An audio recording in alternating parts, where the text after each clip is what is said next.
El discípulo. Revista para la educación cristiana transformadora.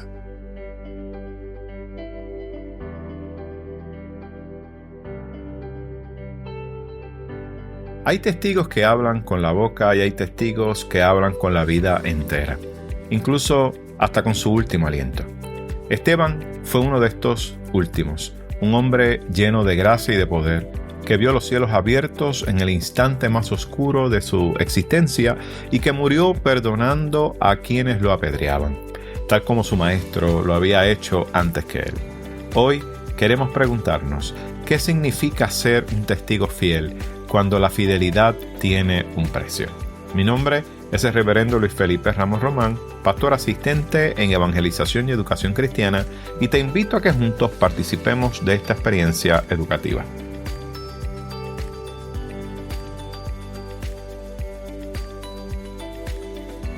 El discípulo. El discípulo. Una revista para la educación cristiana transformadora. Dios les bendiga, mis queridos hermanos y hermanas, en este día. Qué bueno una vez más compartir con ustedes la palabra del Señor. Y hoy estaremos trabajando nuestra lección número 24, titulada Esteban. Y seguimos, ¿verdad?, dentro de esta unidad llamada el testimonio de los testigos fieles. Y vamos a estar utilizando como texto bíblico el libro de Hechos, el capítulo 6, los versículos 7 al 10, y luego el capítulo 7 del libro de los Hechos, los versículos 54 al 60. Y el texto áureo para este día se encuentra en Hechos 6, versículo número 8, que lee de la siguiente manera. Esteban, lleno de gracia y de poder, hacía grandes prodigios y señales entre el pueblo. Y en el día de hoy queremos cubrir los siguientes objetivos. Apreciar que en su vida y testimonio Esteban siguió fielmente el camino que Jesús inició. Número 2, apreciar que para crecer la iglesia necesitaba tener buena doctrina y administración y que siguiendo el ejemplo de Cristo, debemos dar a conocer la palabra de Dios a todas las personas y asistir a los pobres en sus necesidades. Número 3, percatarse de que Esteban fundamentaba su fe y sus doctrinas en la enseñanza de las Sagradas Escrituras. Y el vocabulario del día de hoy es hijo de hombre. Y aquí el concepto de hijo de hombre se aplica a Jesús, igual que en el libro de Apocalipsis, capítulo 1, versículo 13, pero en otros contextos puede tener otros significados. Como se usa aquí, se acentúa la humanidad y la divinidad de Cristo. Originalmente, el título el hijo del hombre fue usado por el profeta Daniel y es una figura celestial que tiene el poder y la gloria de Dios. Y les invito a que podamos buscar en nuestras Biblias el libro de Hechos, capítulo 6, versículos 7 al 10 y el capítulo 7 de Hechos, versículos 54 al 60. Y damos lectura a la versión Reina Valera revisada del 1995 que se encuentra impresa en nuestras revistas El Discípulo. Y leemos la palabra en el nombre del Padre, del Hijo y del Espíritu Santo. Amén. La palabra del Señor crecía y el número de los discípulos se multiplicaba grandemente en Jerusalén. También muchos de los sacerdotes obedecían a la fe. Esteban, lleno de gracia y de poder, hacía grandes prodigios y señales entre el pueblo. Entonces, algunos de la sinagoga llamada de los libertos y los de Cirene, de Alejandría, de Sicilia y de Asia se levantaron para discutir con Esteban, pero no podían resistir la sabiduría y el espíritu con que hablaba. Hechos capítulo 7. Oyendo estas cosas, se enfurecían en sus corazones y crujían los dientes contra él. Pero Esteban, lleno del Espíritu Santo, puesto los ojos en el cielo, vio la gloria de Dios y a Jesús que estaba a la diestra de Dios. Y dijo, veo los cielos abiertos y al Hijo del Hombre que está a la diestra de Dios. Entonces ellos gritando se taparon los oídos y arremetieron a una contra él. Lo echaron fuera de la ciudad y lo apedrearon. Los testigos pusieron sus ropas a los pies de un joven que se llamaba Saulo. Mientras lo apedraban, Esteban oraba y decía, Señor Jesús, recibe mi espíritu. Y puesto de rodillas, clamó a gran voz, Señor, no les tomes en cuenta este pecado. Y habiendo dicho esto, durmió. Y en el día de hoy les invito a que tengamos una palabra de oración. Señor y Padre nuestro, te alabamos y te bendecimos y te damos gracias por esta palabra que ha sido leída en nuestros corazones. Permita que la misma, Señor, ministre en el corazón nuestro y que sea una palabra que edifique a todos aquellos que nos escuchan. Y te lo pedimos todo en el nombre de tu Hijo amado Jesucristo. Amén, amén, amén. Bueno, mis queridos hermanos, el nombre de Esteban, que es el personaje principal de esta lección, significa corona. Y las coronas que verdaderamente permanecen no se ganan evitando las batallas, sino enfrentándolas con mucha fidelidad. Y la lección de hoy nos ubica en un momento decisivo de lo que es la iglesia primitiva. Estamos hablando de unos años después de la resurrección de Jesús y estamos hablando de una comunidad cristiana de Jerusalén que iba creciendo de manera acelerada. Y ese crecimiento no vino solamente de la predicación, sino también de una decisión sabia y podemos decir de igual manera providencial. Y estábamos hablando de organizar lo que es la iglesia o el cuerpo de Cristo para que unos se dedicaran a la oración, otros al ministerio de la palabra, otros al servicio directo a los pobres, especialmente el tema de las viudas, ¿verdad?, que estaban siendo desatendidas. Y de esa decisión es que surge Esteban. Y dice la palabra que era un hombre lleno de fe y del Espíritu Santo, y lo vemos en Hechos 6, versículo 5, quien terminaría convirtiéndose en el primer mártir de la fe cristiana. Y cuando escuchamos el relato, obviamente de Hechos 6 y el capítulo 7 de Hechos, no estamos simplemente leyendo la biografía de este hombre valiente, estamos contemplando lo que es la fidelidad al Evangelio. Esta fidelidad que está sostenida por un conocimiento muy profundo de las Escrituras, que es lo que nos dice el texto, pero de igual manera en esa plenitud del Espíritu Santo que vemos que este hombre, que es Esteban, se enfrenta a la muerte y lo hace con esta seguridad de que ciertamente Jesucristo está presente en este momento. Y vemos aquí a través de esta lección, y es nuestra oración, cómo el Espíritu Santo ciertamente prepara a este hombre, y de igual manera le pedimos al Espíritu Santo que nos prepare a nosotros y prepare nuestro corazón, en este caso para recibir la palabra que Dios tiene para cada uno de nosotros. Bueno, el capítulo 6, los versículos 7 al 10, vemos un crecimiento que despierta oposición. Fíjense que el relato se abre con una nota de victoria. Nos dice el verso 7 que la palabra del Señor crecía y el número de los discípulos se multiplicaba, dice la palabra, grandemente en Jerusalén.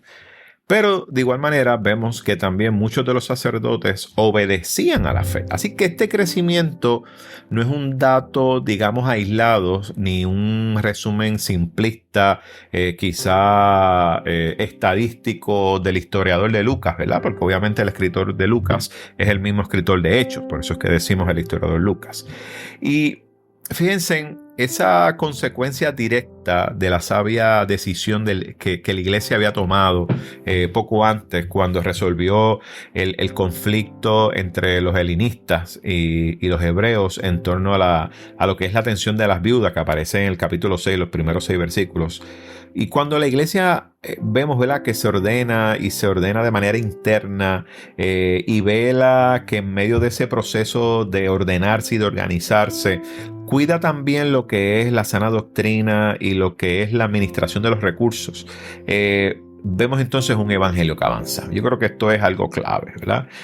Una administración sana de los recursos, una doctrina sana, y cuando la iglesia cuida esto y se ordena para cuidar esto, vemos cómo el evangelio así avanza. Y esto pienso que es un principio hermoso para la iglesia, que lo vemos a través de toda la escritura. Estamos hablando de la unidad, estamos hablando de la organización sabia de lo que es la iglesia, lo que es el cuerpo de Cristo, que no lo podemos ver, fíjense, meramente como algo administrativo, sino tenemos que verlo de igual manera con condiciones espirituales para lo que sería o lo que es la expansión del evangelio. Y en medio de ese grupo, obviamente, de 7 líderes que fueron elegidos para atender a las viudas y el asunto que nos presenta el libro de Hechos, fíjense que el libro de Hechos destaca a Esteban y lo destaca de una manera muy particular. Primero, presenta que estaba lleno de gracia y de poder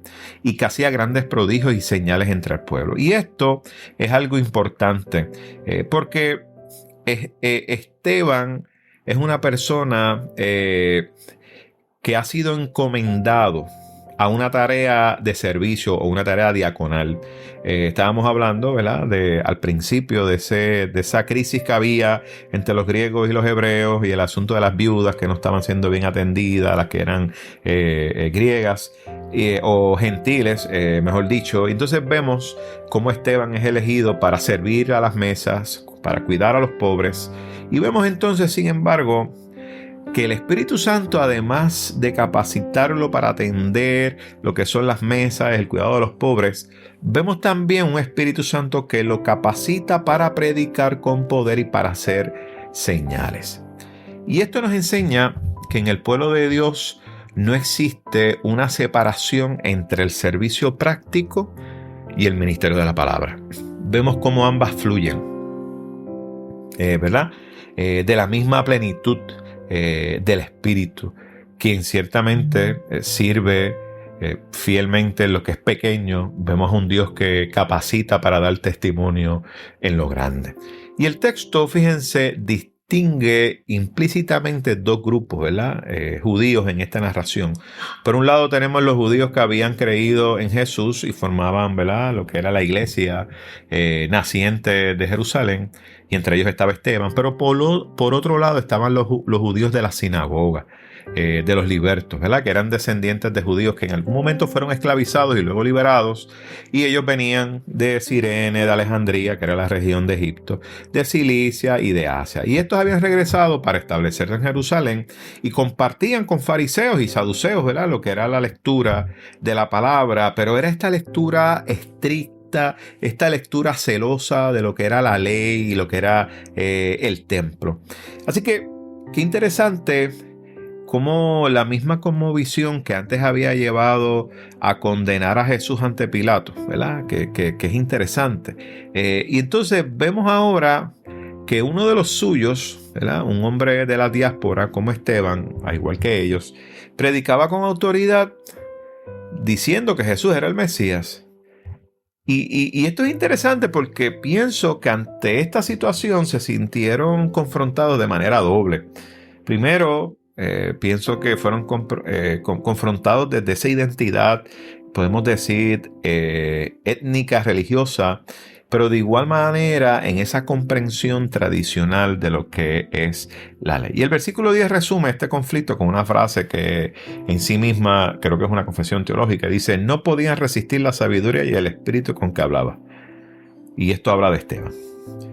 Y esta expresión nos recuerda esa promesa de Jesús a sus discípulos en el libro de Lucas, el capítulo 21, verso 15, donde dice: porque yo os daré palabra y sabiduría, la cual, escuche bien esto, no podrán resistir ni contradecir todos los que se opongan. Por lo tanto, Esteban no vence argumentos por una elocuencia humana, ni por una retórica astuta.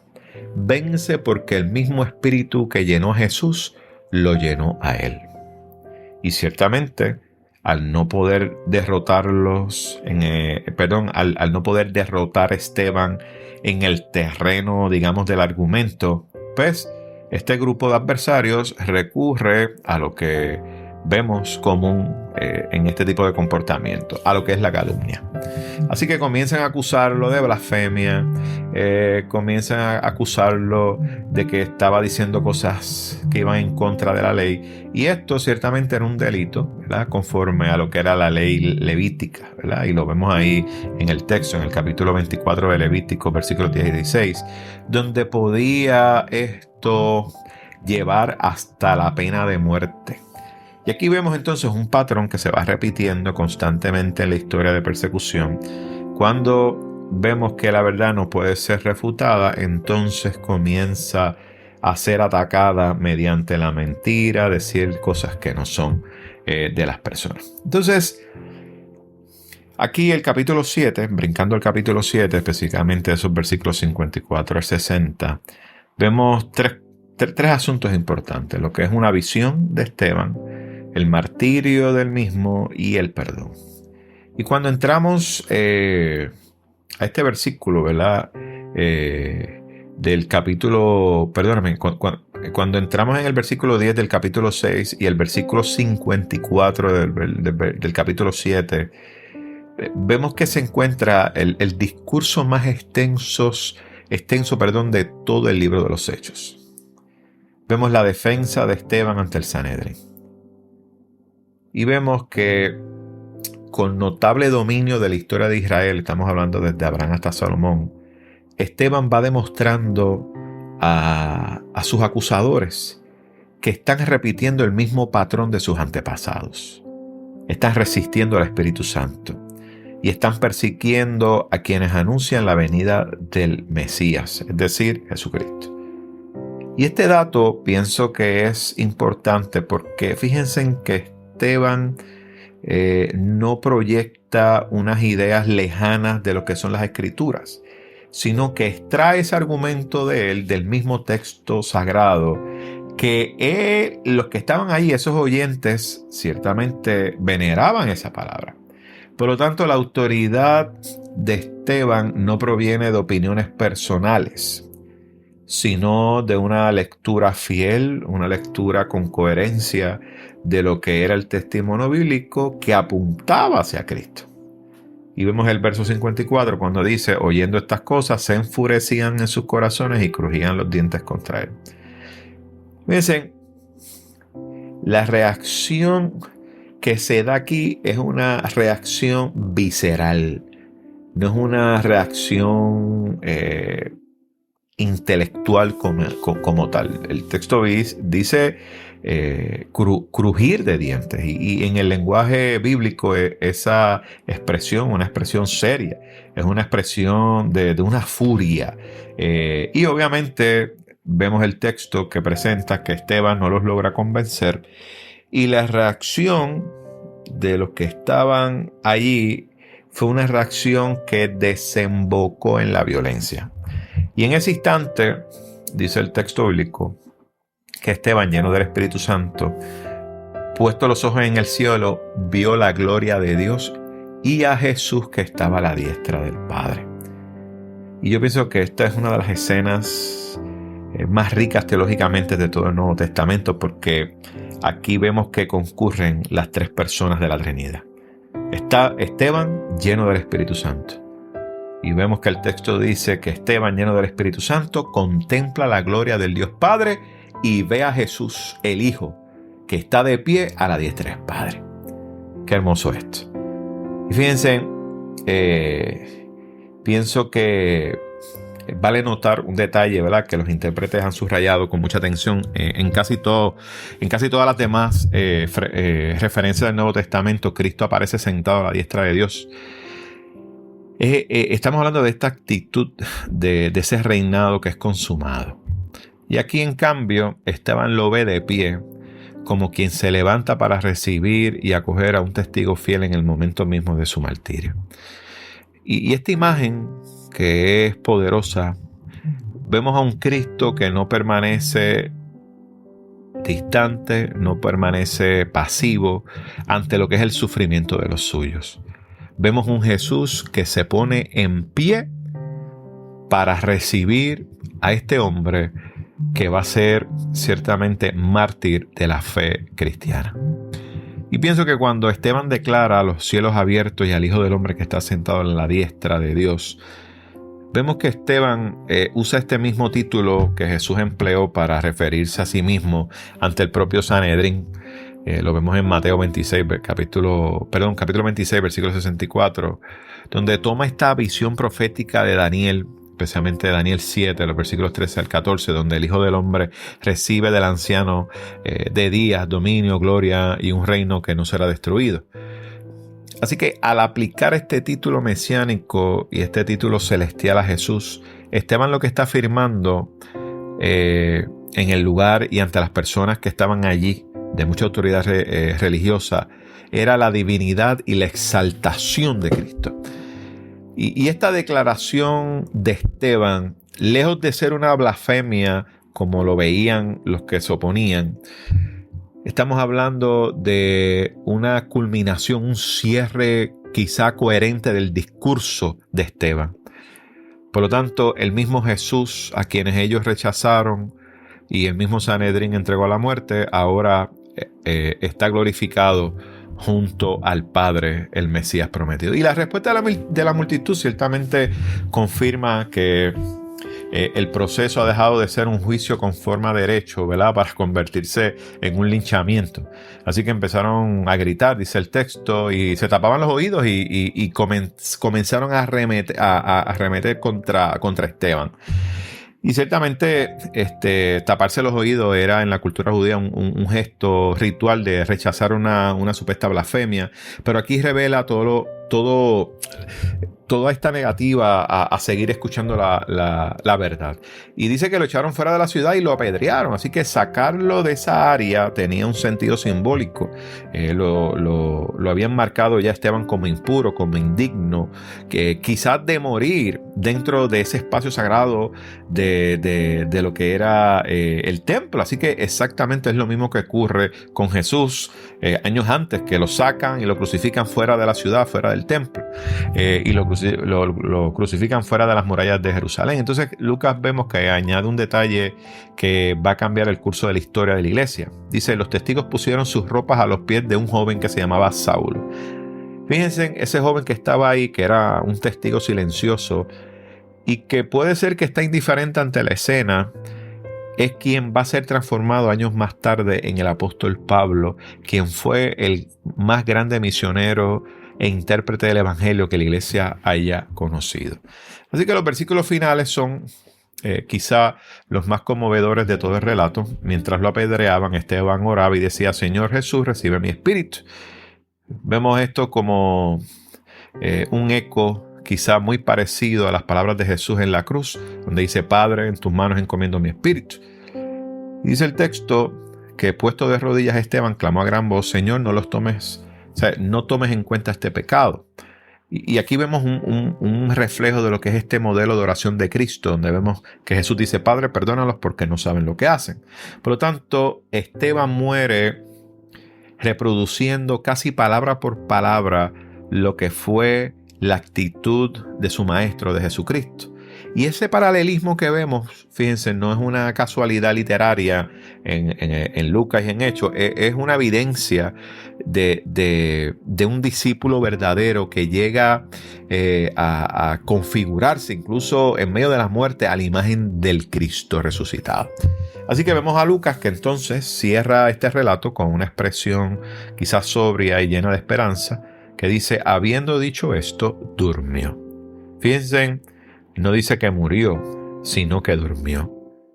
Porque para aquellos que estamos unidos a Cristo, la muerte no es el final, sino que tenemos que verlo como un sueño en el cual uno despierta ante la presencia del Señor. De manera de aplicación, lo que vemos en la vida de Esteban no es un relato para admirar a distancia, sino un espejo delante del cual toda comunidad de fe y todo creyente está llamado a mirarse. Primero, una iglesia sana crece cuando ordena bien su doctrina, su servicio. Y la iglesia de Jerusalén no separó la predicación de la palabra del cuidado de los pobres. Entendió que ambas cosas son inseparables del evangelio. Y hoy, cuando una congregación levanta líderes laicos capacitados, como se levantó Esteban, para servir al pastor, junto al pastor en la misión de la iglesia, se está siguiendo ese mismo patrón que produjo aquel extraordinario crecimiento en Jerusalén. Cuidar al necesitado no es una distracción del evangelio, es parte esencial de vivirlo. Lo segundo, la fidelidad de Cristo se sostiene en la certeza de su presencia, no en la ausencia de la prueba. Fíjense en que Esteban no fue librado de ese evento donde lo apedrearon fue sostenido en medio de él. Cuando vemos el texto que dice que Esteban levantó los ojos y vio la gloria de Dios y a Jesús de pie junto al Padre, no recibió un escape, sino fuerza para permanecer fiel hasta ese momento. Y esto nos habla directamente al día de hoy.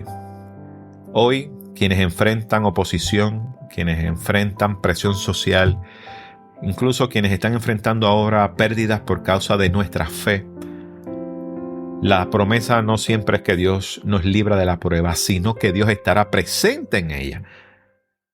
Y es a través de esa prueba donde veremos a un Dios que nos sostiene con la misma gloria que sostuvo a Esteban. Y tercero, ningún testimonio fiel se pierde, aunque ese momento parezca una derrota. Aquellos que apedrearon a Esteban pensaron quizá que con su muerte terminaba el problema. Quizá como aquellos que pensaron que al crucificar a Jesús pensaron que habían resuelto todo este conflicto. En ambos casos se equivocaron. La entereza con la que Esteban enfrentó su muerte quedó grabada en la memoria, fíjense, de un joven llamado Saulo, quien vemos que años después reconocería ese momento como parte del camino que Dios usó para alcanzarlo. Hay un escritor que se llama Tertuliano, que dice que la sangre de los mártires fue semilla de la iglesia. Y todavía hoy vemos como un testimonio fiel que es sostenido con humildad, valentía y perdón tiene el poder de sembrar fe en quienes observan, aunque no lo vean de inmediato. Por lo tanto, ningún acto de fidelidad a Cristo, por silencioso que parezca, quedará sin fruto. ¿Qué les parece, mis queridos hermanos, si tenemos una palabra de oración? Amantísimo Padre Celestial, gracias porque tu amor y verdad han alcanzado nuestras vidas y nos mantienes unidos a ti y a todos nuestros hermanos y hermanas en la fe. Gracias porque guiados por Cristo y por su amor y verdad, tenemos una visión de la vida que nos permite crecer en armonía contigo y con nuestros hermanos y hermanas en la fe. Guíanos y fortalécenos en la fe para continuar siendo fieles a tu reino y sirviendo a nuestro prójimo. Amén. Mis queridos hermanos, que el Señor les bendiga y esperamos estar con ustedes la próxima semana. Gracias por escuchar El Discípulo. Revista para la Educación Cristiana Transformadora.